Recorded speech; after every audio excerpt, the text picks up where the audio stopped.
नमस्ते सबैजनालाई। आज 2081 साल चैत महिनाको 30 गते शनिबारको दिन। एकदमै मौसम एकदमै अन्धकार छ, पुरै पानी पर्ला जस्तो छ, पुरै बादल छोपिएको छ। मैले लगाएको लास्ट टाइम लगाएको जुन करेलाको बिरुवा छ त्यसको म आज 3D कटिङ अन्तर्गत फर्स्ट डेको कटिङ गर्दैछु, जसले गर्दाखेरि चाहिँ यो धेरै फलहरू लाग्ने र धेरै हाइट पनि जाने गर्दैन। यसलाई त अब यो मैले यसरी हेर्नुहोस् झेग्रा पनि हालेको छ।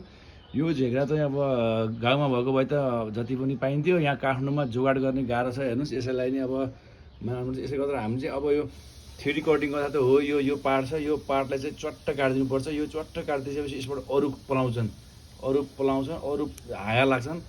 त्यसपछि तपाईँको भाले पार्ट चाहिँ जान्छ र बिस्तारै यो तपाईँको अर्को फेरि पलाउँछ, फेरि त्यसलाई पनि काटिसकेपछि हाम्रो 3D कटिङ कम्प्लिट हुन्छ। त्यसपछि हजुरहरूको भने जस्तो तरिकाले चाहिँ फलहरू लाग्छ। हस् त, धन्यवाद। अर्को कटिङमा फेरि आउनेछु।